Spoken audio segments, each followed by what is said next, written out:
Olá, professor, bom dia. Olá, Lucas, tudo bom? Bom dia, tudo ótimo? Tudo.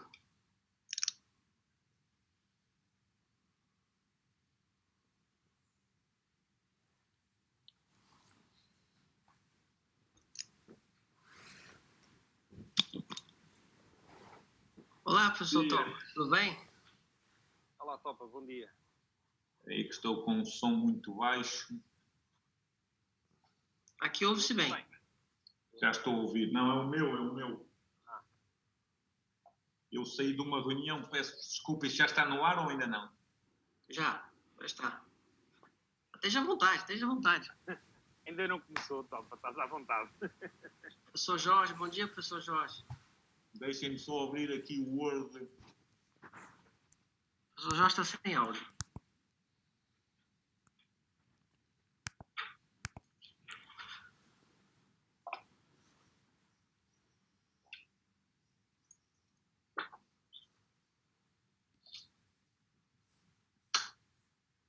Com os comentários que eu tenho isso no Word.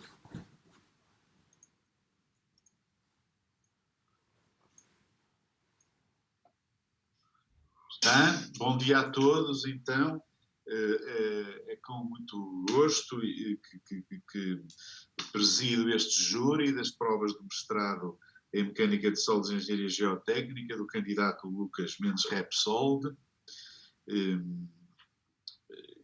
portanto, em representação do diretor da Faculdade de Engenharia.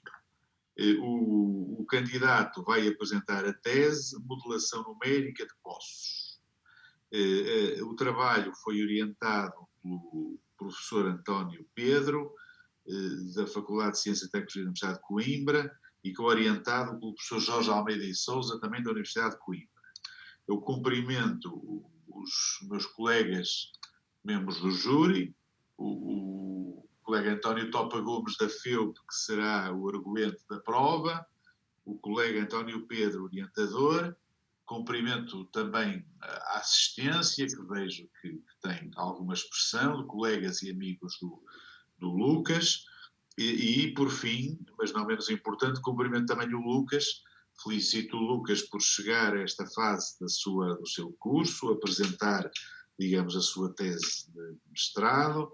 Desejo felicidade para estas provas públicas. Naturalmente, todos lamentamos que as provas não decorram presencialmente, enfim, mas estamos a viver a situação que todos sabemos e, portanto, nesta perspectiva, enfim, muito especial, vamos dar início às provas. Eu peço que todos os colegas, com exceção dos membros do júri, desliguem portanto, os microfones. E então eu desejo felicidades ao Lucas para estas provas. Estas provas terão uma duração máxima de 1 hora. O Lucas tem 15 minutos para apresentar o trabalho e seguir-se-á depois uma discussão do trabalho com o arguente, o professor António Topa Gomes, e haverá uma breve intervenção final do orientador, o professor António Pedro. Muito bem, então convido o Lucas Repsold a apresentar o seu trabalho e, portanto, reitero felicidades para o desempenho nesta prova pública. Faz favor, então, Lucas. Obrigado, professor, pelas palavras. Não sei se já conseguem ver aqui o PowerPoint. Conseguimos sim, Lucas. Sim? Obrigado. Pronto. Então, o meu trabalho intitula-se Modelação Numérica de Poços e o objetivo central foi analisar o comportamento de um poço recorrendo-se à modelação numérica para comparar duas metodologias distintas de construção e avaliar as vantagens e desvantagens associadas a cada uma delas. A relevância da pesquisa reside basicamente na existência de poucos casos bem documentados que discutam o impacto do método construtivo no comportamento do poço e também na necessidade de ampliar os conhecimentos na utilização de modelação numérica para o projeto de poço, sendo esta a principal ferramenta de análise geotécnica da atualidade.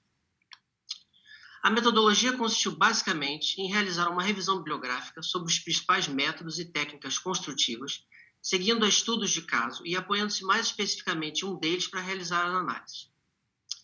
O meu trabalho foi um pouco extenso, cerca de 200 páginas, então eu tive que escolher os principais aspectos aqui para poder estar apresentando nesse tempo.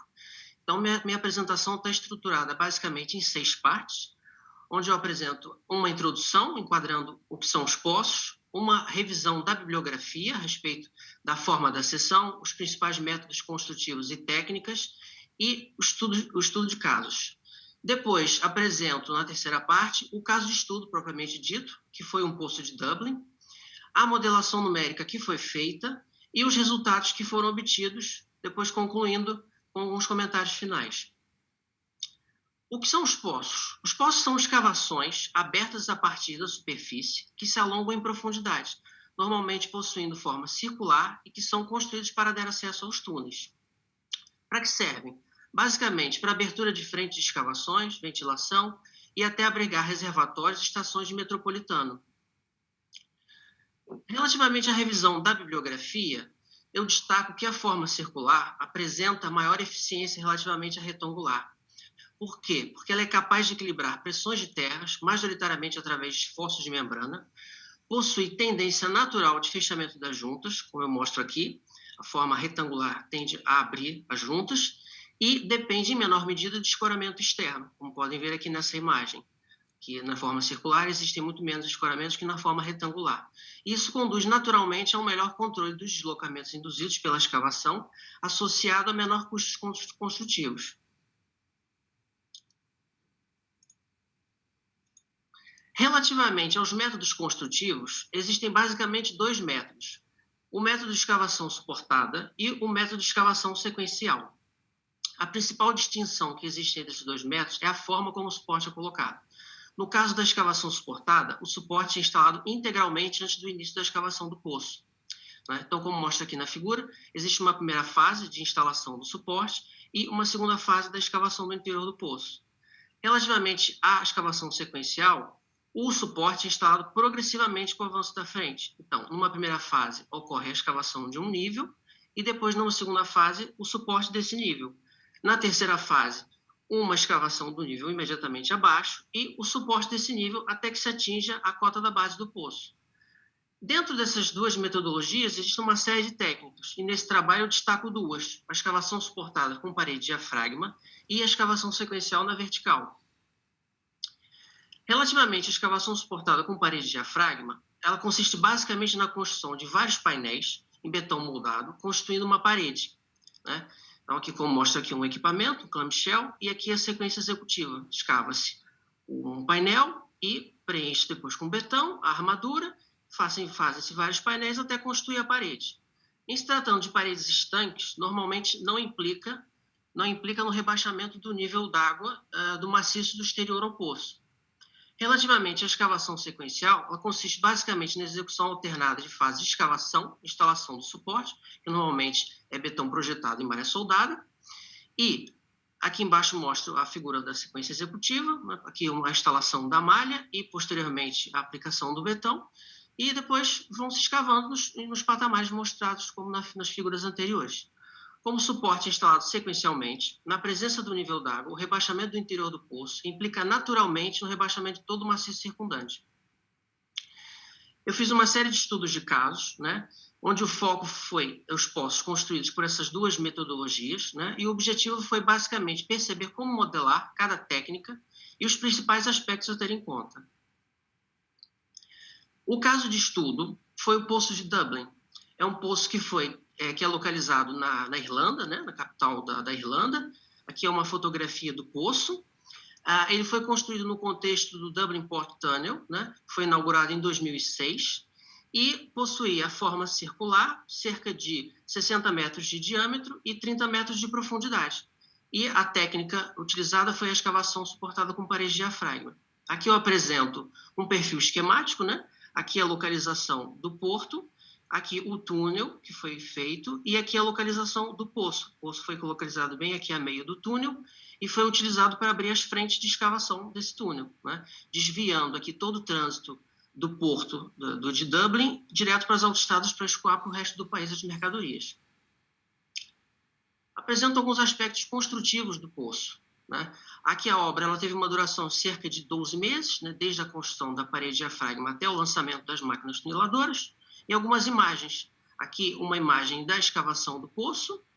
Aqui um perfil já com o poço, já na etapa de construção da laje de fundo. Ele é construído basicamente por uma viga de coroamento que é na superfície. a parede de diafragma, uma viga circunferencial a meia altura e a laje de fundo. E aqui umas imagens do lançamento da máquina tuneladora, que já a abertura dos portais, e aqui o lançamento da máquina. O perfil geotécnico é constituído basicamente de 4 camadas de Dublin Boulder Clay sobre um bedrock de limestone, que é um calcário. A Dublin Boulder Clay é uma argila de consistência dura, rígida e de baixa permeabilidade. Não há indícios de matéria orgânica e ela possui elevada resistência e baixa deformabilidade. Aqui, já relativamente à modelação numérica que foi feita, utilizou-se um modelo axissimétrico para permitir analisar a escavação, porque havia condições de simetria relativamente a um eixo vertical que passava pelo centro do poço. Então, modelava-se apenas uma fatia concêntrica do problema, né? E o maciço ele foi modelado utilizando um comportamento elástico perfeitamente plástico, com rotura controlada pelo critério de Tresca, para fazer uma análise a curto prazo, em tensões totais, e considerando parâmetros não drenados. Foram utilizados elementos finitos isoparamétricos triangulares com 6 pontos nodais. E aqui eu apresento um detalhe da zona do poço da solução construída. Então, reitero que foi uma solução com escavação suportada, com parede de diafragma. Aqui apresento a parede, está a parede. No eixo da parede foi instalado um liner para tirar os esforços.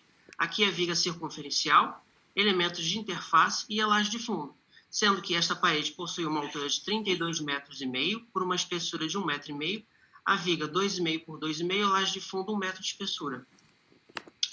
Relativamente ao faseamento construtivo, ele foi definido de modo que os resultados de cada fase de cálculo pudessem ser comparados com os resultados das fases equivalentes do monitoramento no caso real.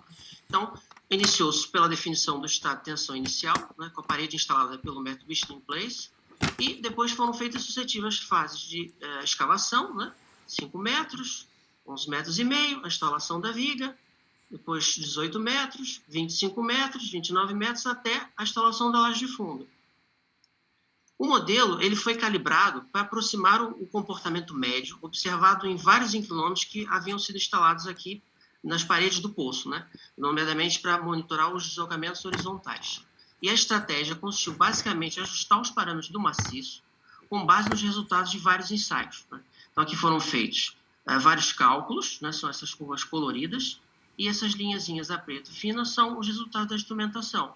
E a curva em vermelho foi a curva que conseguia aproximar melhor os resultados que foram medidos, né? Conduzindo aos parâmetros geotécnicos calibrados, que foram estes.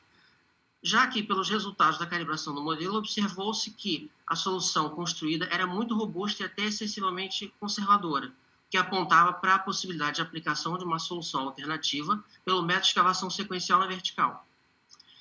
No modelo da solução alternativa, ele é bastante semelhante ao modelo apresentado anteriormente, os modelos construtivos, os parâmetros, né, sendo que as principais diferenças residiam basicamente no faseamento construtivo e nas dimensões da estrutura de suporte. Em se tratando de uma solução desse tipo, considerou-se o suporte com painéis em betão projetado, como mostra aqui, com 2 metros de altura cada e meio metro de espessura, totalizando 14 painéis em profundidade, e não havia viga circunferencial. O faseamento construtivo da solução alternativa considerou 31 fases de escavação e suporte e a instalação de um painel único em todo o contorno. Então, aqui o estado de tensão inicial, depois da primeira fase de escavação, e a terceira fase já a instalação do primeiro painel. A quarta fase também de escavação aos 4 metros, depois a instalação do segundo painel e sucessivamente até a instalação da laje de fundo. Aqui eu já apresento os resultados que foram conseguidos. Destaco os deslocamentos horizontais no maciço. No caso da solução construída, o valor máximo foi de cerca de 4 milímetros em profundidade, e no caso da solução alternativa foi de 12 milímetros, né? Ou seja, embora aqui os deslocamentos sejam menores na solução construída, uma espessura de 1,5 metro por parede de diafragma é certamente uma espessura muito pouco usual, né? E embora os deslocamentos da solução alternativa tenham sido 3 vezes maior, ainda assim são muito pequenos, 12 milímetros. Além disso, fiz também uma solução complementar, né, considerando uma espessura de parede de 0,5 metro, ou seja, uma espessura de parede para uma solução em parede de diafragma, considerando a mesma espessura da solução alternativa. Apesar dessa espessura ser a mesma, do suporte, né, obteve-se deslocamentos diferentes, como se pode ver nessas duas curvas. o que denota a influência do método construtivo. O que ocorre é que o fato do suporte ser instalado integralmente antes, né, do início da escavação do poço, reduz o efeito da descompressão do maciço, o que resulta em menores deslocamentos induzidos pela escavação. As pressões de terras têm correspondência no comportamento verificado para os diversos resultados anteriores. No caso da solução alternativa, observa-se que aqui a curva vermelho, ocorre uma redução muito significativa em relação ao estado de tensão inicial, que é esta curva preto, né, tendendo inclusivamente para um valor constante em profundidade, o que estaria de acordo com a maioria das teorias analíticas. No caso da solução construída, elas também se reduzem, só que elas continuam a aumentar em profundidade, já não estando totalmente de acordo com as teorias analíticas. O que acontece? A consideração da rigidez do suporte, do faseamento construtivo e da interação solo-estrutura permite, na modelação numérica, uma análise mais realista do estado de tensão no maciço, conduzindo a uma melhor estimativa das pressões de terras atuantes no suporte. Relativamente aos esforços, observa-se uma predominância do esforço de compressão circunferencial, como mostra aqui na figura, que resulta basicamente da maior facilidade da forma circular em equilibrar os impulsos de terras através de esforço de membrana, sendo o valor máximo cerca do dobro no caso da escavação suportada, né, parede de diafragma, e resulta basicamente da distinção como o suporte foi colocado. Comportamento similar é verificado nos restantes esforços, nos momentos fletores e esforço transverso, sendo que eles são muito menores sempre na solução de escavação sequencial, que são as curvas a vermelho. Foram feitos também diversos estudos paramétricos para perceber a influência de diversos fatores no comportamento do poço, e eles permitiram verificar basicamente duas coisas aqui que eu destaco. No caso do método de escavação suportada, os parâmetros do suporte eram os que tinham maior relevância, enquanto que no método de escavação sequencial, eram os parâmetros do maciço que tinham maior influência. Concluindo, a aplicação do método de escavação sequencial na vertical ao caso do poço de Dublin seria altamente competitivo, pois conseguia-se reduzir consideravelmente o volume de materiais, cerca de 3 vezes menor, e o tempo de execução, pela metade, não aumentando com isso significativamente as deformações do maciço, nem comprometendo a sua estabilidade. Destaco também algumas vantagens e desvantagens de cada uma das tecnologias construtivas, né? No caso da escavação suportada com parede de diafragma, uma das principais vantagens é que ela é uma solução altamente versátil, que ela se aplica a vários tipos de condições de maciço, muito segura, e bastante eficiente no controle de deslocamentos, devido ao pressuporte. A desvantagem principal são os maiores custos construtivos, os equipamentos, que são mais caros, o tempo de execução, que é maior, e, relativamente à escavação sequencial na vertical, as vantagens é certamente o menor custo construtivo, né, que reside nos volumes de materiais, que são menores, equipamentos mais simples, mão de obra que não precisa ser muito qualificada, e o tempo de execução que tende a ser menor. E são igualmente eficientes em grande parte dos casos. A desvantagem principal é a maior dependência das propriedades e condições do maciço, havendo situações onde a técnica não será execuível. Como comentários finais aqui, desenvolvimentos futuros, propõe-se avaliar o comportamento do poço, recorrendo ao modelo numérico tridimensional, discretizando os painéis individualmente para avaliar a possibilidade de rotação livre entre eles. Propõe-se também avaliar o comportamento do poço utilizando modelos construtivos que permitem comparar o efeito da degradação da rigidez em função do nível de deformação do maciço e também comparando outras técnicas construtivas e para diferentes cenários geotécnicos, recorrendo-se sempre à modelação numérica para definir um comportamento. Obrigado. Muito bem. Lucas, agradeço a apresentação, correu bem e cumpriu o tempo que lhe foi atribuído. Então, agora dou a palavra ao professor António Topa Gomes para fazer o favor de arguir o trabalho. Tem cerca de 40 minutos, 35, 40 minutos para dialogar com o Lucas sobre o trabalho realizado. Faz favor, António. Não estamos a ouvi-lo, António. António, não estamos a ouvi-lo. Sim, sim. Não, tinha tirado o som para não haver ruído. Liguei só agora o som. Obrigado, professor Matos Fernandes. Obrigado também ao professor António Pedro pelo convite e ao professor Jorge Almeida e Sousa, que sei que também colaborou nesta dissertação. digamos, é sempre um prazer retomar estas lides e particularmente neste tema que me diz muito e li a tese com especial gosto. Ao Lucas, naturalmente, felicidades para esta cerca de meia hora de conversa e, digamos, é um gosto reencontrá-lo depois da sua passagem pela graduação, como se diz em brasileiro, aqui no Porto e depois pelo mestrado.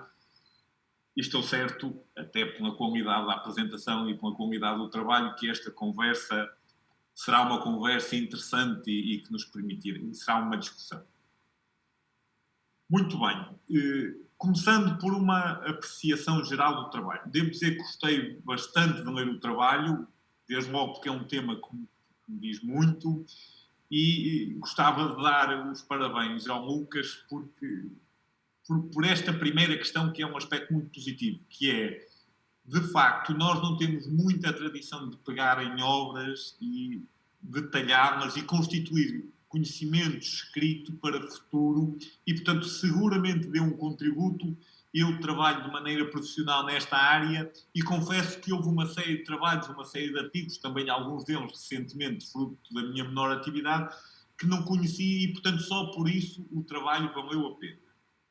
O trabalho está também bastante bem escrito para um português, de vez em quando há termos que nos são menos comuns, mas português do Brasil acho que é a língua dominante de português, mas mesmo assim lê-se com muita fluência e, portanto, dar os parabéns também pela qualidade do documento escrito, que está bem escrito, bem organizado, tratado, tem uma ou outra gralha, mas coisas menores nem seria natural se não tivesse essas grades.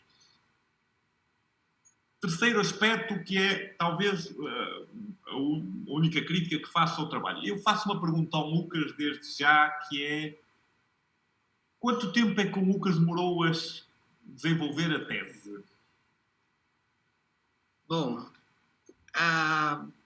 acredito que uns 8 meses, talvez. A gente teve um semestre, né, que foi o da pandemia, e isso foi adiado por uma série de atrasos que ocorreram e eu tive mais ou menos uns 8 meses para escrever a tese.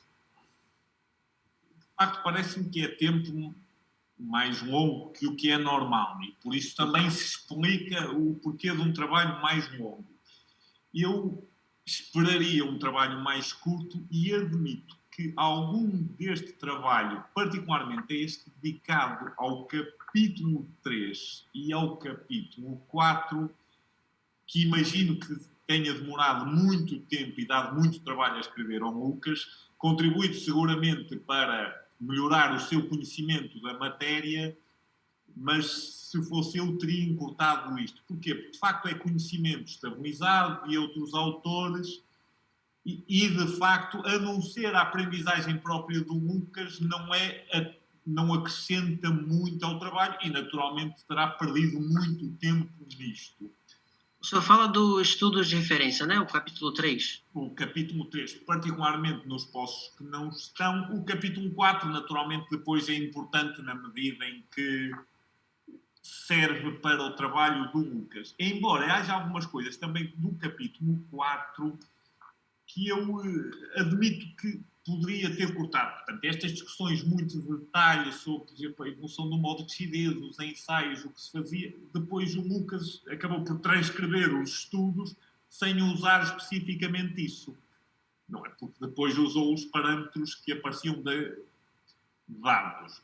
E, portanto, acaba por ter ali uma discussão longa, um trabalho longo, que é importante no sentido de o Lucas perceber a fenomenologia, isso é seguramente muito importante, mas naturalmente isto numa dissertação que tem que ser num prazo curto, 5, 6 meses, se eu dedicar 2 ou 3 meses a isto, depois são 2 ou 3 meses que ficam curtos para o desenvolvimento.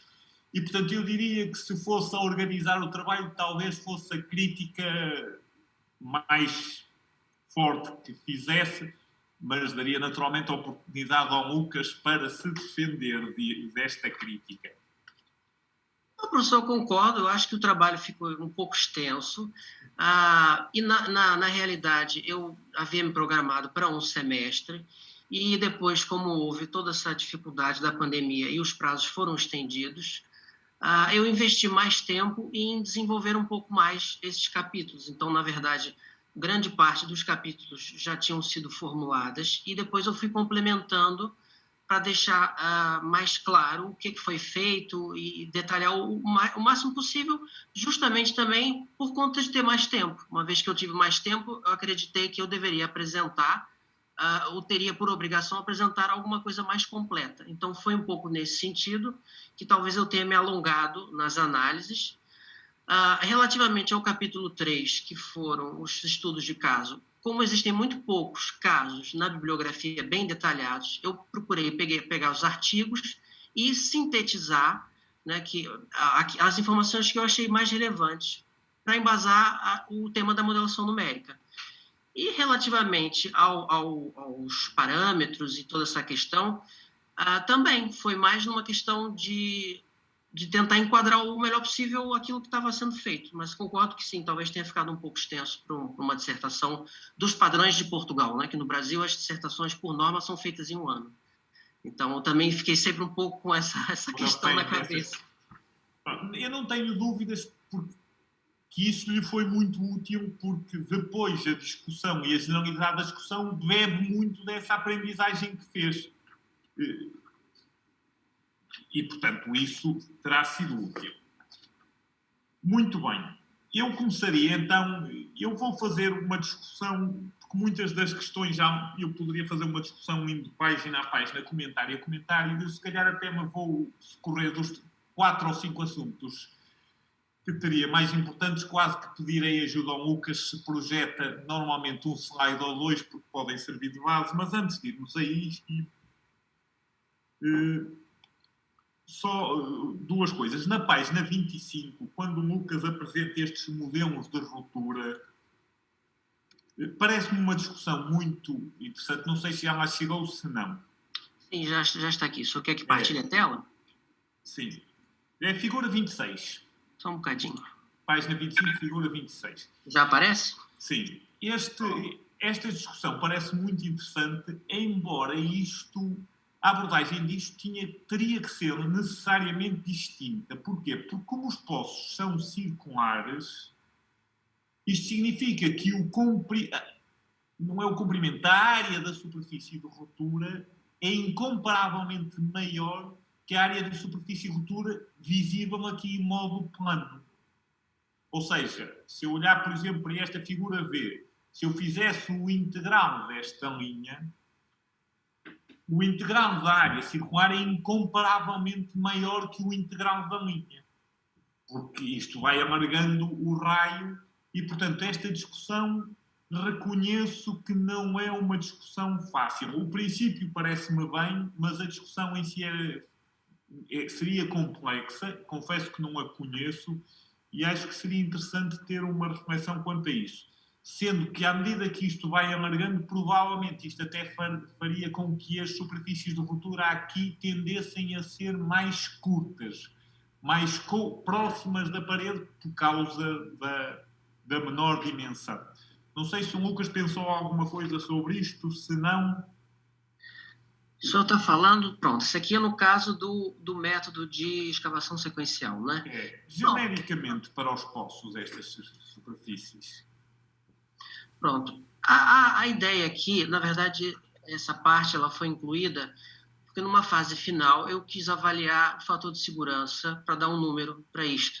E tentei perceber, através da modelação, quais seriam os possíveis mecanismos que talvez eu conseguisse visualizar. Sendo que depois, lá na frente, eu mostro que o único mecanismo que eu conseguiria ver seria uma tendência de plastificação aqui na zona de abertura do painel. Mas o método numérico, propriamente dito, é difícil de perceber exatamente onde é que estaria ocorrendo uma cunha, às vezes não é explícito, né, essa questão.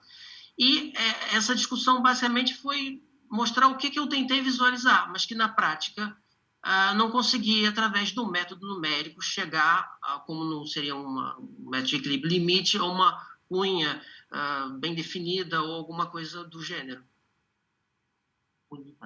Eu concordo consigo e, de facto, reconheço que esta discussão e esta apresentação foi útil para essa discussão a seguir. Só outro comentário que é um elogio. De facto, página 33, a tabela 1, que tem aqui uma elencagem de estudos, e é com agrado que vejo que já temos aqui 28 trabalhos publicados sobre poços identificados pelo Lucas, e muitos deles já, de facto, em inglês, e de facto isto até dá a ideia de, se calhar para mim, sei que o Lucas terá agora outro processo, mas para o professor António Pedro, ter aqui uma tabela quase partilhada e atualizada.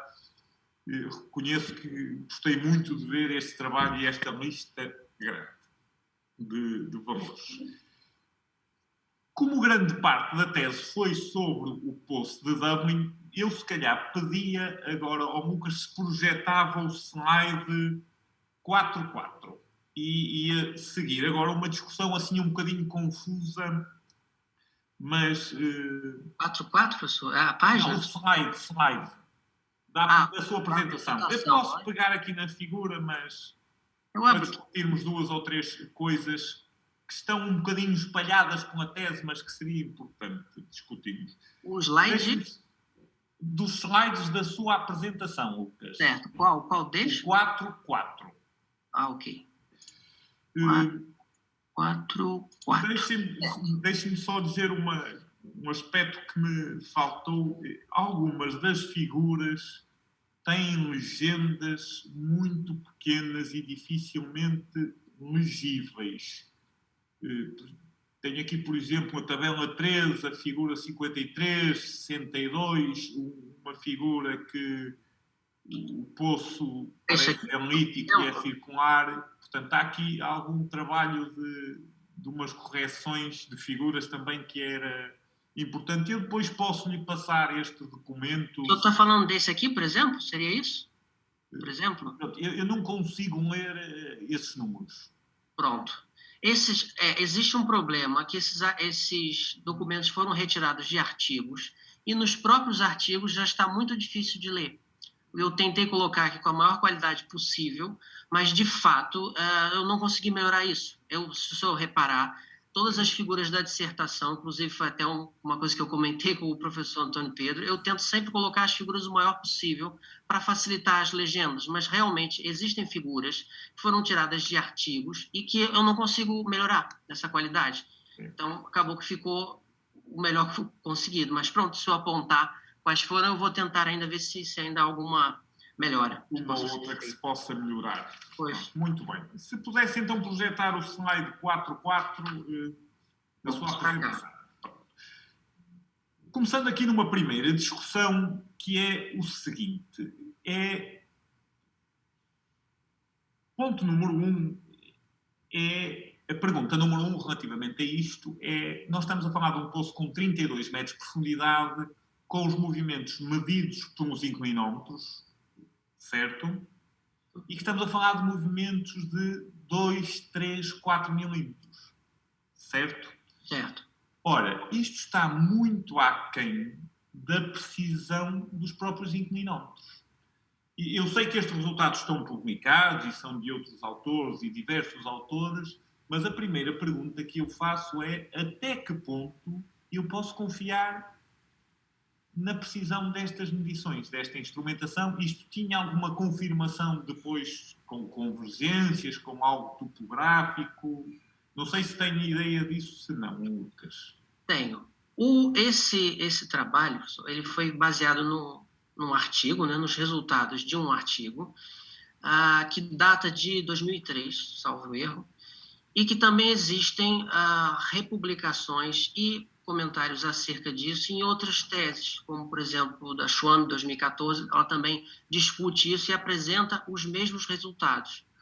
Não só com relação aos poços de Dublin, né, mas também com outras obras de cortinas em Dublin, e, ao que tudo indica, realmente o perfil geotécnico lá é muito bom, e os deslocamentos são pequenos. Agora, de fato, esses valores de 4 milímetros a 8 milímetros são valores muito, muito pequenos, né? E até difíceis de calibrar. Se for ver, por exemplo, casos de Londres, de poços como este que eu apresentei aqui no primeiro slide aqui do estudo de casos, esse poço aqui, que teve cerca de 74 metros de profundidade, que foi também em Londres, em Abbey Mills, os deslocamentos foram ainda menores, cerca de 2 milímetros. E ele foi intensamente instrumentado, com fibra ótica, alvos, todos os tipos de instrumentos que possam ser feitos.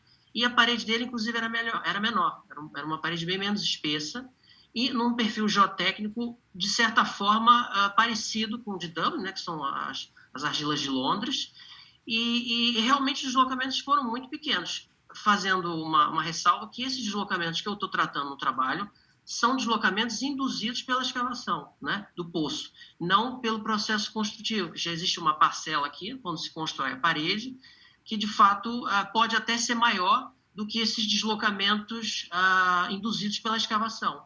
Então, eu também estranhei um bocado esses valores, mas como eu não conheço muito bem a realidade de Dublin, fui conhecer a partir desse estudo que eu fiz, eu tive que acreditar naquilo que de fato estava publicado em mais de um local, né? E que de fato me estranha um pouco, realmente, esses valores. Eu devo dizer que não estranho muito os valores e já vamos discutir a seguir.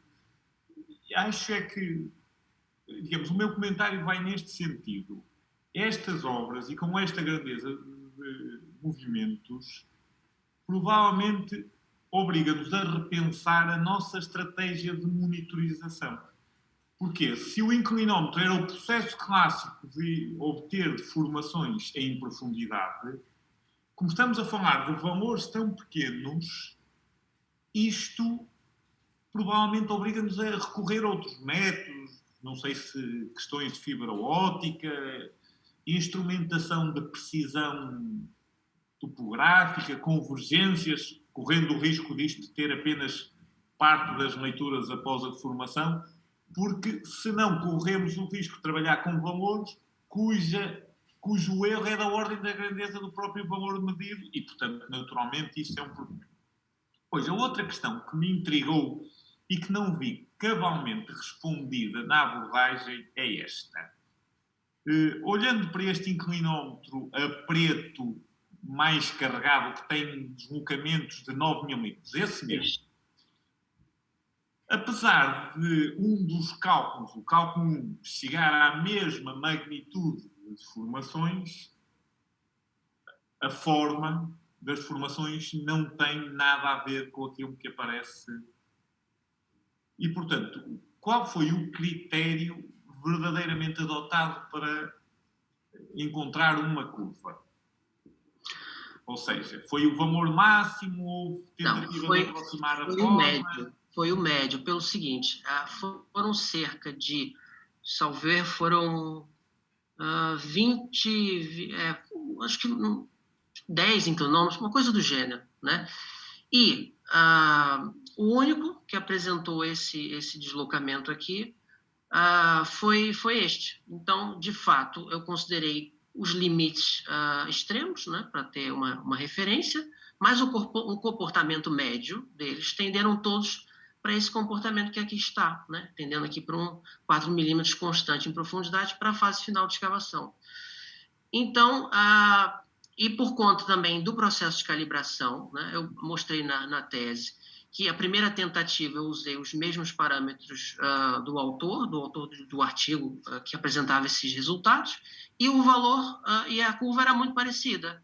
Mas face aos ensaios que foram feitos, uma caracterização extensa do maciço que está disponível, foi feita até depois da produção do artigo, né? Esses valores não eram encontrados. Quer dizer, os parâmetros geotécnicos que estavam sendo considerados para essas primeiras análises eram muito conservadores e não se refletiam na modelação numérica. Então, essa calibração, tomando em conta o valor médio, o comportamento médio observado nos inclinômetros, encontrou resultados nos ensaios. Então, por isso é que eu considerei o cálculo a vermelho, aqui essa curva vermelha, como sendo o que aproximaria melhor o comportamento médio, né?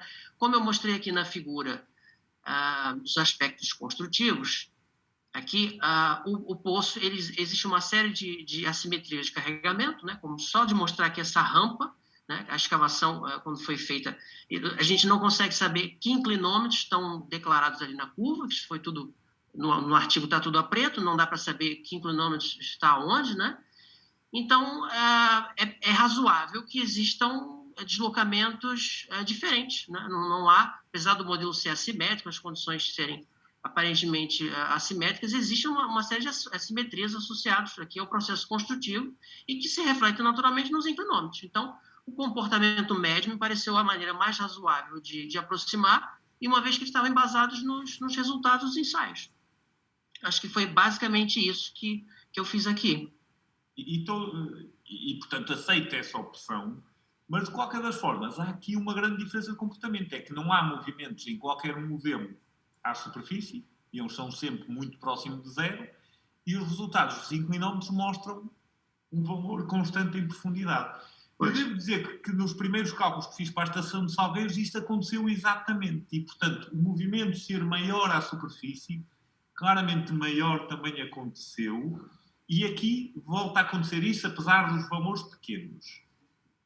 E a pergunta que lhe faço é se consegue encontrar justificações cabais para esta diferença, para o facto de nós termos aqui a modulação numérica, um resultado que parece quase uma grávida, digamos assim, e os resultados práticos mostrarem ali um valor quase constante, sendo muito maior à superfície, comparativamente.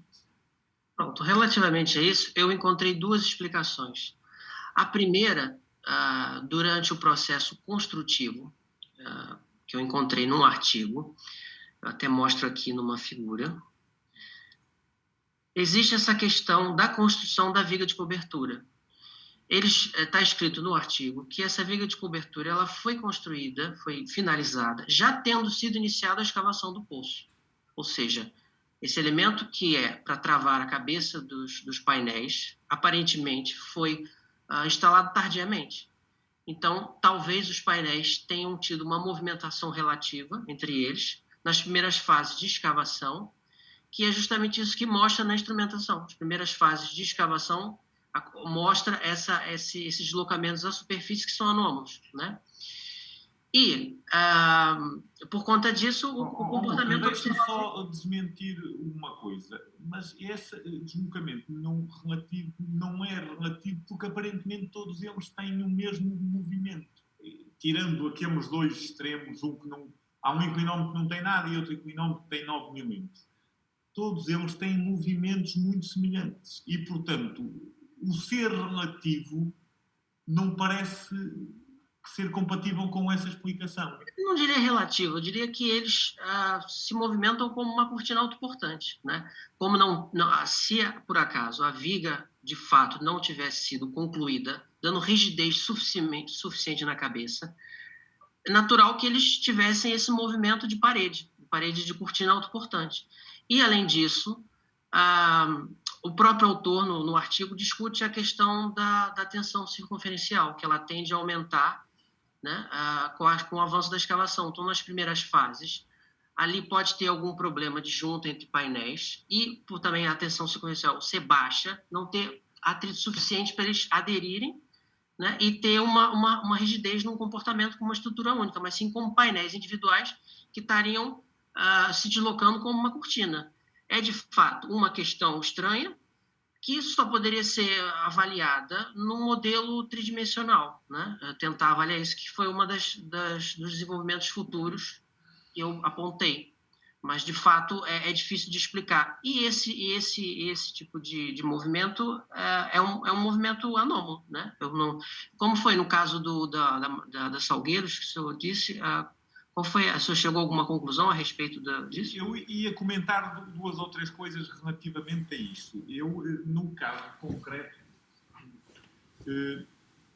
a questão da viga, eu não fiquei muito satisfeito com a explicação, porque a questão da viga aqui, embora solidarizando, a verdade é que esta parede tem 1,5 metro e, portanto, a viga não é muito distinta disto em termos de rigidez, portanto, não ganha muito. De facto, a continuidade de armaduras podia ser importante, mas como depois, aparentemente, os inclinómetros têm todos a mesma dimensão, tudo isto fica estranho. Eu, em Salgueiros, creio que há aqui alguns problemas relativos à rigidez e deformabilidade do próprio terreno inicial, nas primeiras camadas. Isso pode justificar uma parte do comportamento e particularmente nos modelos utilizados em que o modo de formabilidade e as propriedades são mais ou menos constantes em profundidade, isso provavelmente sobreestima muito a resistência e deformabilidade nas camadas superficiais. Admito também que neste cálculo que percebi, agora corro o risco de ser um erro, os valores considerados para o módulo de formabilidade do betão com um comportamento elástico tenham sido demasiado altos. Ou seja, há um sítio onde usam 37 gigapascal, noutro usam 25 ou 26. Sim. Estes módulos, para ter em conta os efeitos de fluência, tendem a ser um bocadinho altos. E na primeira fase, onde de facto praticamente não há impulsos ou as cargas são muito pequenas, isto também se calhar contribui para este valor tão reduzido à superfície. Se usássemos para o betão um valor mais baixo, da ordem de metade deste, creio que isto aproximaria aos resultados. De facto, há aqui um aspecto um bocadinho mais complexo que me parece que o modelo axissimétrico tende a pesar excessivamente a rigidez circunferencial nestes primeiros metros, em detrimento disto de ser algo autoportante, sendo necessariamente isto uma discussão mais complexa que talvez permita para dar uma explicação para o problema, mas que seria difícil o Lucas conseguir calibrar aqui. Voltando só a estas deformações, ainda à figura 4.4 e em comparação com outra, uma coisa que me pareceu estranha nos resultados tem a ver com isto. Nenhum dos modelos tem movimentos à superfície, ou seja, à superfície o movimento é zero, certo? Em qualquer um dos modelos. 2 ou 3 slides abaixo, onde tem os esforços axiais, pode ser esse. Depois ele tem um esforço axial de 2000 kN. Isto é que me pareceu muito estranho. Ou seja, se ele não deforma, como é que eu tenho também o esforço axial? Não é que ele não deforme, né? Ele funciona como um elemento à compressão, né? Pode existir já uma compressão, mas, de fato, não haver deslocamentos. Isso, confesso que dos resultados, assim, tanto quanto me foi possível avaliar, me parece a coisa mais estranha. Ou seja, porque aparentemente ali praticamente não há movimento. A compressão, a deformação é o que dá origem ao esforço de compressão. Se ele praticamente não tem deformação, como é que tem um valor tão alto de compressão à superfície? Que são 2000. Ele pode ter... É um resultado que me deixa dúvidas. Eu confesso que ao olhar para ele queria confirmar como é que ele é tão alto. É estranho assim numa primeira leitura. Na realidade, os inclinômetros, os valores que foram tidos no modelo, onde é que está a figura aqui? Aqui.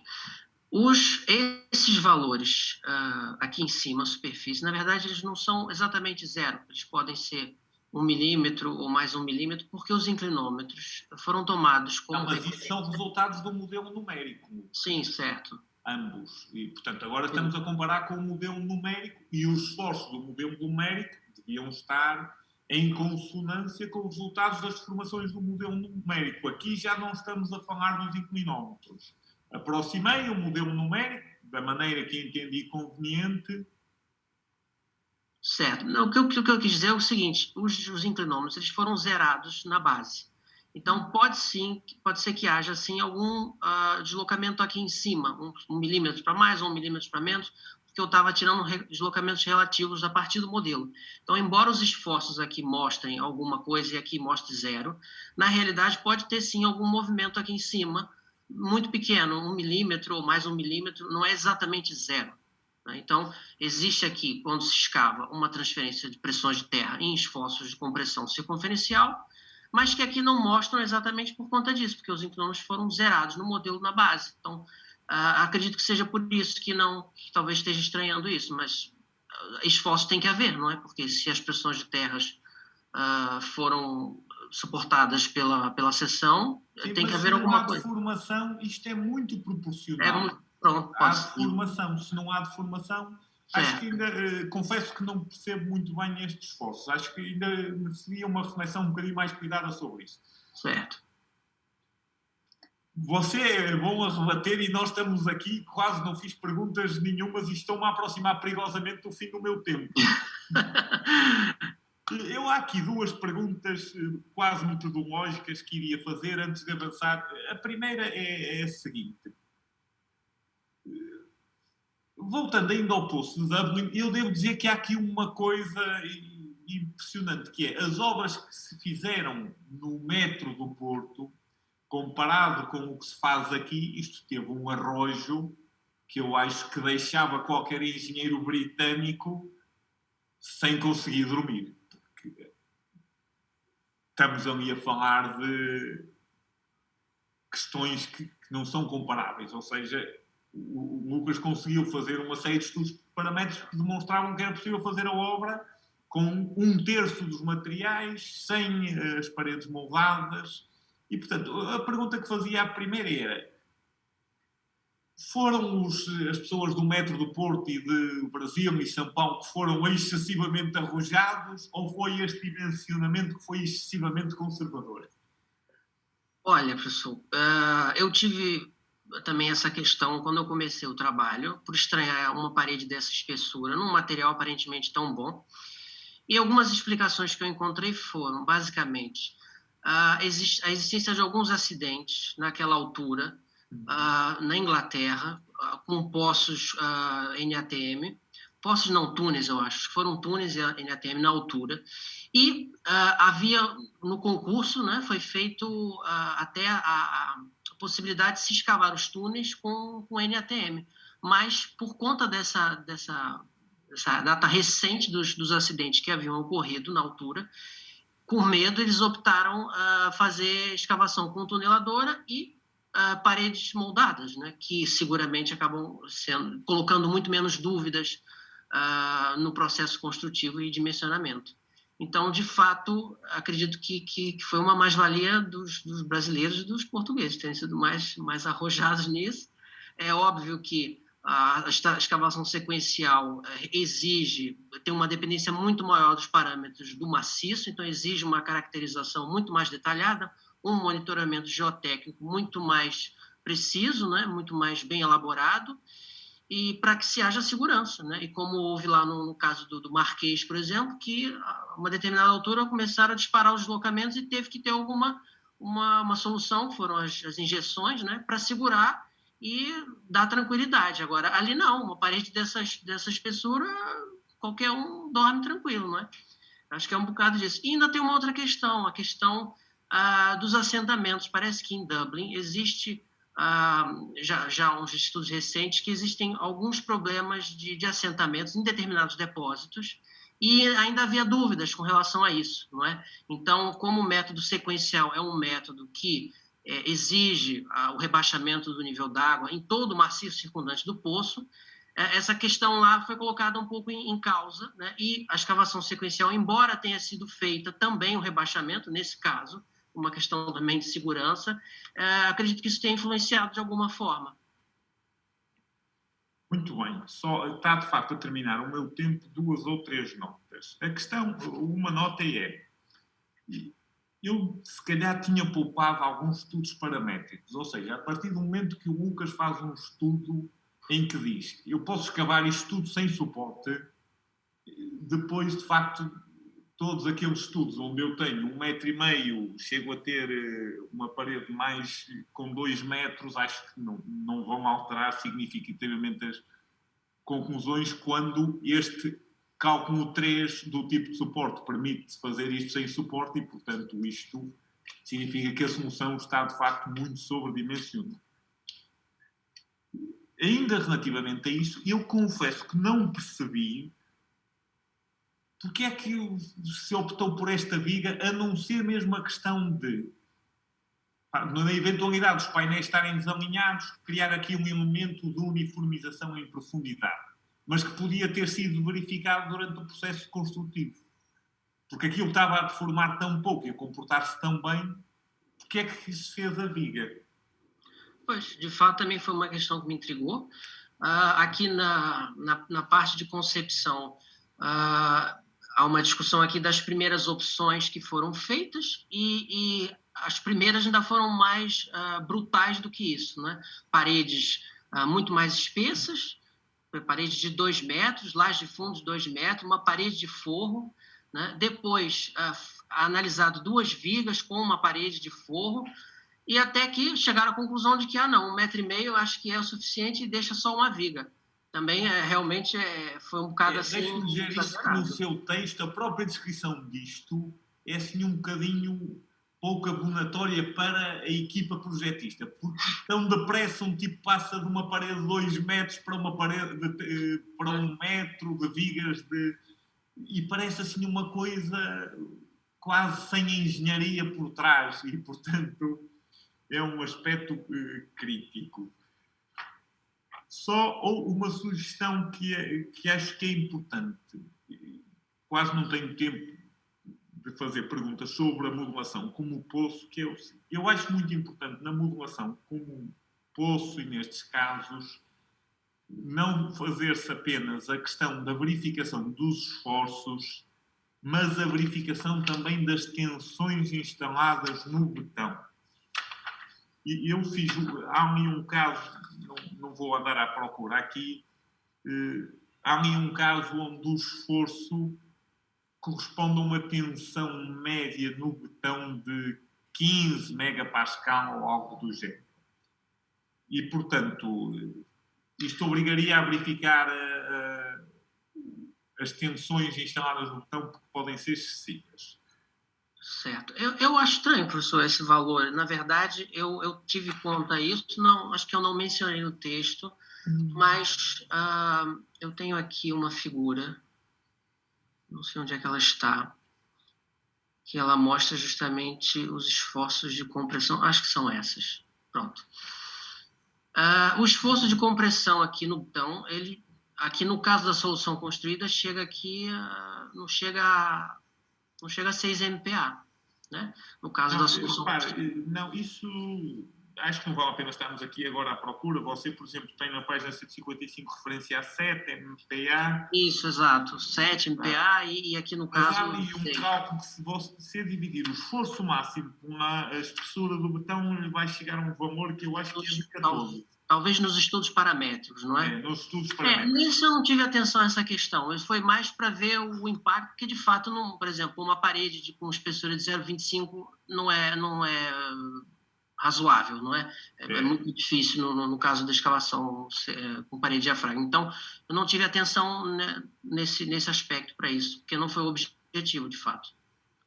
Deixe-me só dizer outra coisa, que é, genericamente, as deformações encontradas, isto merecia quase uma discussão profunda, mas são sempre muito baixas. A deformação média anda no 0,01%, 0,4%. Isto significa que, ou seja, com essas deformações no final tão baixas, não seria de repensar a escolha dos parâmetros de deformabilidade, sim ou não? Olha, professor, eu acho que não. Na verdade, esses parâmetros do solo, eles foram todos embasados naqueles estudos dos ensaios, né? Foi um estudo muito extenso e eu já estava considerando, uma vez que eu considerei um modelo elástico perfeitamente plástico, onde a deformação, onde o modo de elasticidade é constante até a plastificação, os valores que eu atingi aqui são valores de fato muito baixos, né? E é um modelo que não me permite considerar essa variação da rigidez em função da deformação. E esses parâmetros são, pelo que tudo indica, são muito próximos disso mesmo. Já estou considerando uma degradação da ordem de 80%, né, do EDU. Pois, mas a minha dúvida é o contrário, ou seja, formando-se isto tão pouco que se faz sentido considerar uma degradação de 80%. Se deformando-se tão pouco, pois talvez não, mas é o que mostra, não é? Se eu considerasse ainda mais, aí mesmo que não mexia nada, não é? E pronto, teria que considerar um modelo que pudesse incorporar isso, né? Pudesse incorporar, que de fato seria possível de fazer, mas que não foi o âmbito nesse trabalho, como era... Não, e muito bem, é a minha última pergunta, professor Matos Fernandes. Você, nos desenvolvimentos futuros, põe o ponto 2, modelo constitutivo, considerando precisamente isso, que me parece um aspecto importante e, portanto, muito bem, os desenvolvimentos futuros parecem muito bem. Tenho algumas dúvidas do que pretende fazer com metodologia construtiva. E porquê? Porque tudo isto está escrito com modelos indefinidos. É outros modelos, outras metodologias, outros... E, portanto, na prática, quem ler isto fica sem saber exatamente o que pretende fazer. Pô-se comparando outros tipos de metodologia para diferentes cenários. O que eu quis dizer aqui, é claro, posso especificar melhor, mas no caso da escavação sequencial já existem alguns estudos, né, como eu mostrei na tabela. O que não existe é a comparação entre metodologias para o mesmo caso, analisar, porque essa dúvida de qual metodologia, como eu mostrei aqui pelo trabalho, ela se coloca. Num caso desse, poderia perfeitamente, talvez, ser feito por escavação sequencial muito mais barato. Então, é o que falta, justamente essa comparação entre outras. Por exemplo, a escavação sequencial, na vertical, com um outro método de escavação suportada, como cortinas de estacas afastadas, por exemplo, para perceber qual seria a diferença, quais os parâmetros que estariam ali influenciando, para poder fazer uma escolha mais coerente, né, do ponto de vista de engenharia. Seria um pouco isso, comparar outras técnicas. De qualquer forma, sugeria, se calhar, especificar um bocadinho este ponto 3. Genericamente, acho que identificou trabalho para o futuro e significa que se entusiasmou e percebeu a problemática, e gostei muito do trabalho. Sei que agora o Lucas vai ter em breve outra fase, outro desafio na vida, também por Portugal, e, portanto, desejo-lhe felicidades para essa nossa nova fase na vida. Obrigado, professor. Obrigado, professor António Topa Gomes. Eu agora dou a palavra ao professor António Pedro, que foi orientador da tese, para fechar a sessão pública. Faz favor, António. Muito bom dia a todos. Antes de mais, cumprimentar os membros do júri, o Matos Fernandes e o António Topa Gomes, o Lucas, obviamente, e depois também, obviamente, a audiência, das quais tenho que destacar naturalmente o professor Jorge Almeida e Sousa, que é co-orientador desta tese, e que teve um papel absolutamente decisivo, na minha opinião, na parte de interpretação dos resultados, que valorizou e muito, acho eu, o trabalho. Eu tenho muito pouco para dizer, obviamente. Acho que a arguência foi excelente. Tenho pena que só tenha durado 1 hora, porque acho que certamente ficaríamos aqui bem mais outro tanto tempo a discutir alguns aspectos que me pareceram extremamente interessantes. Só 2 ou 3 notas antes depois de concluir, muito rapidamente. Só dizer que, de facto, o trabalho acabou por ser mais extenso do que aquilo que estava inicialmente projetado, precisamente porque houve mais tempo. Porque inicialmente nós éramos para entregar a tese em março, e como houve a questão da pandemia e disso tudo, todos os prazos foram dilatados e, como tal, se podia estender um pouco mais e aprofundar mais uma série de coisas. Relativamente aos casos de referência, eles foram muito interessantes, porque nós andávamos à procura de um poço onde fizesse sentido as duas metodologias. E foi por isso que foi necessário fazer essa revisão bibliográfica, para identificar um poço que efetivamente tivesse sido construído por uma metodologia, mas que a outra fosse igualmente aplicável. E acho que este caso demonstra isso perfeitamente. E eu concordo com aquilo que diz o Lucas. Eu não tenho grandes dúvidas que, em termos especialmente daquilo que se passa no Reino Unido, em termos de obras, eles são extraordinariamente conservadores e motivados essencialmente, é verdade, pelo acidente que aconteceu no túnel número 5 de Heathrow, em que eles, a partir desse momento, em termos de cláusulas judiciais jurídicas, é absolutamente inacreditável. E este poço, efetivamente, fazia-se por muitíssimo menos do que aquilo que foi feito. E acho que aí há que salvar, de facto, o metro do Porto e aquilo que foi feito no metro do Porto, que é claramente inovador e devia ser revisto e repensado por muitos outros sítios, porque certamente ficariam muito mais bem servidos. E pronto, em termos de comentários, era isto que queria fazer. Obviamente, o Lucas foi um prazer trabalhar com o Lucas. O Lucas foi inexcedível em tudo aquilo que eu lhe pedi para fazer. Eu e o professor Almeida Sousa lhe pedimos para fazer e foi muita coisa. Nunca disse que não. Acho que o trabalho ficou muito valorizado por isso, indiscutivelmente. Acho que o Lucas inicialmente tinha muitas dúvidas sobre o trabalho. Acho que no fim deve ter aprendido que valeu bem a pena o investimento que fez e obviamente desejo o melhor ao Lucas, ele sabe isso, para o seu futuro e espero obviamente no futuro poder voltar a trabalhar com ele, porque foi um gosto mesmo. Muito obrigado.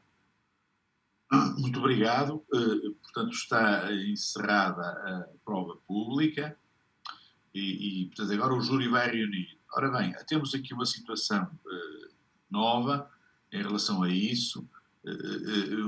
Portanto, a minha sugestão para o júri poder reunir portanto, ou seja, seria manter esta sessão aberta, porque nós vamos regressar daqui a algum tempo para comunicar ao Lucas e à audiência qual foi a classificação e portanto, como fui eu que criei este link para não haver confusão, eu era capaz de ter ao António e o Pedro a ver se mandavam um link para uma reunião do júri, nós saíamos transitoriamente desta reunião, os 3 membros do júri, reuníamos à parte e depois regressaríamos. Pode ser, António?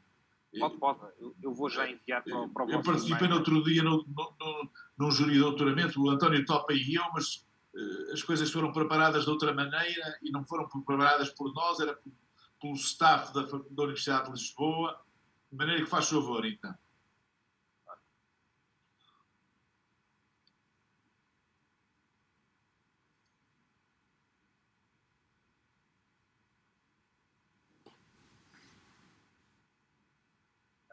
Já enviei, professor, o link.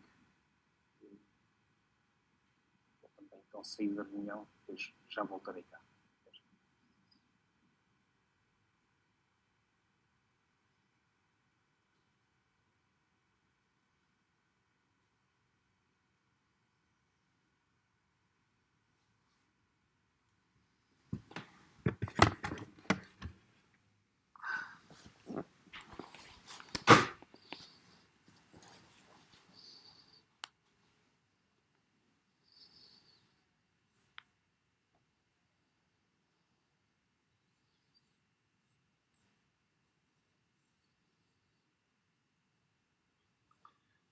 Oh, pessoal, os chefes já saíram, pá. Mariana, Arthur e Caio, tudo bem com vocês? Tudo bem, sim, já. Professor, está aí? Eu estou. Obrigado, professor. Os chefes foram embora, pá, a gente agora pode falar, pá. É verdade, não deixa de ser, não é? Os patrões saíram, pá. E com o professor, está tudo bem também? Está aí contigo, Arthur, pá. Olá, Mariana, tudo bem? Olá, professor, tudo bem? Tá tudo bem, estou no Alentejo aqui. Oh, pá, bom sítio, pá. Bom vinho, pá.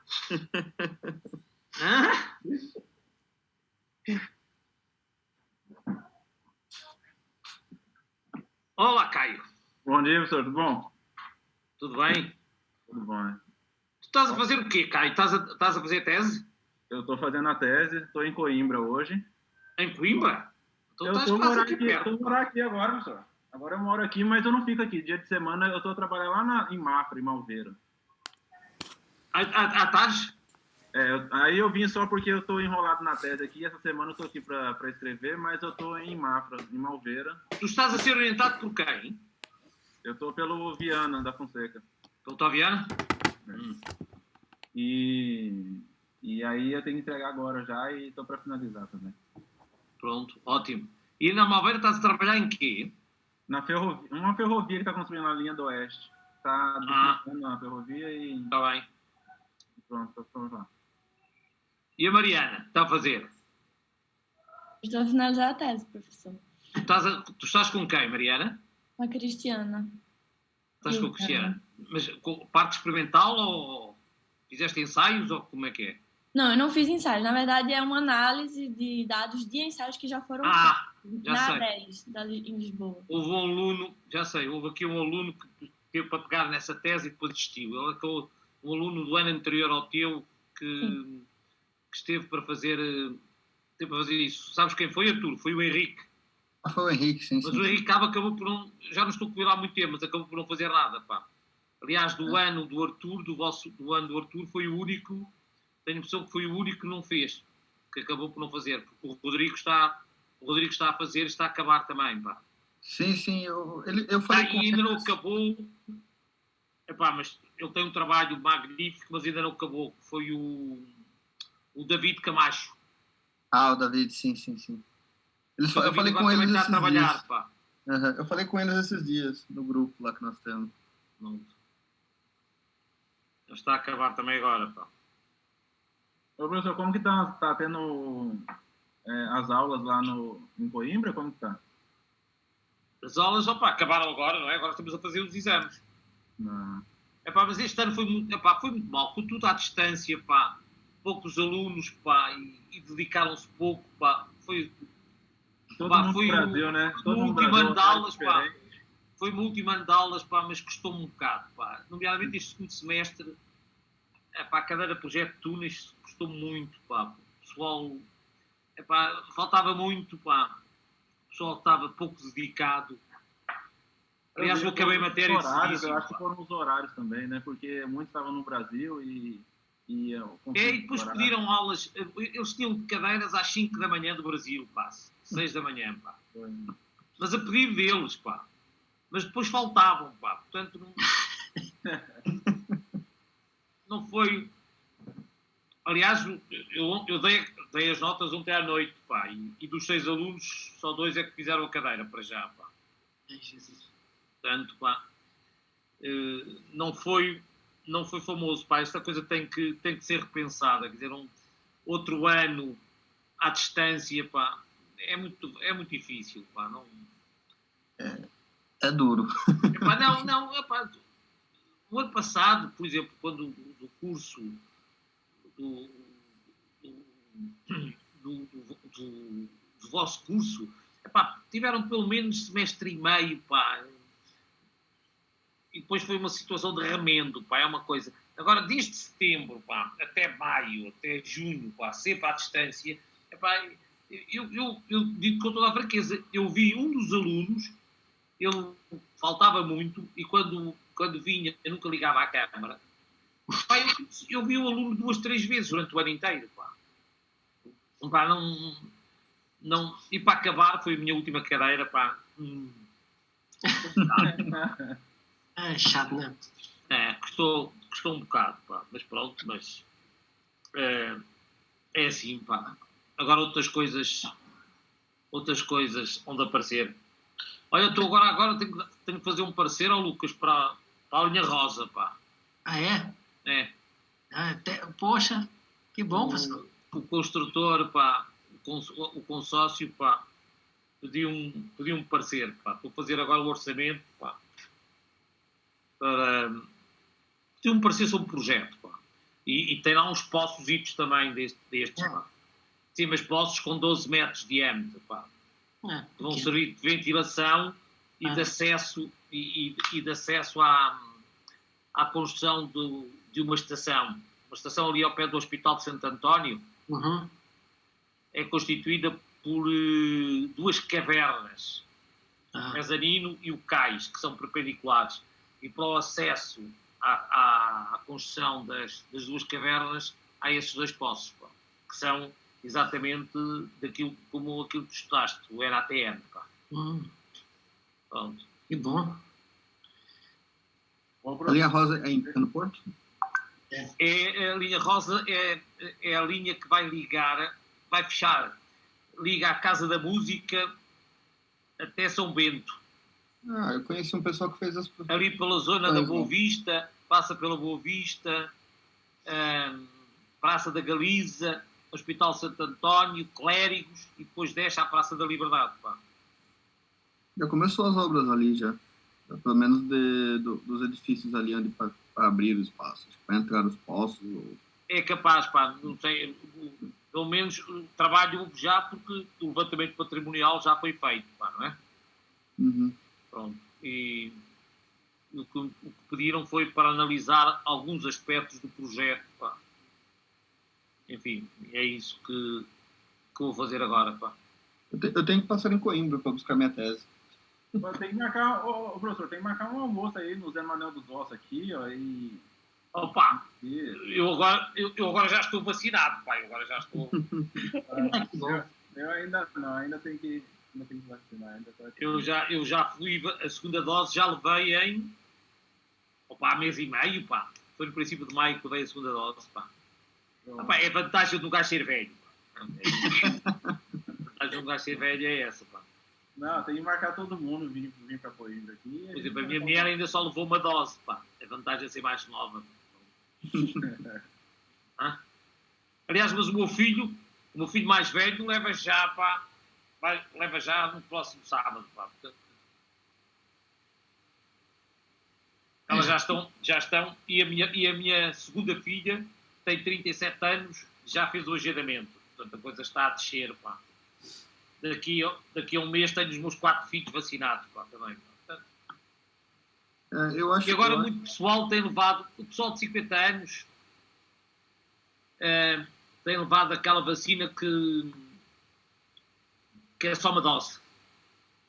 Da Johnson, ó. Da Johnson, exato, da Johnson.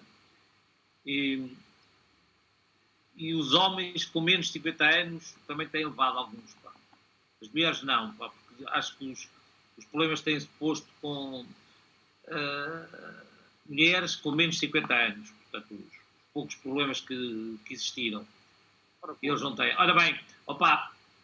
Já estamos a regressar. Então, meus amigos, abraços para todos, pá. Não, pode abraços. Fica. Agora, nesta fase é só a nota, não. Pois é só a nota, pá. Também podemos estar todos com isso. Podem estar todos, claro.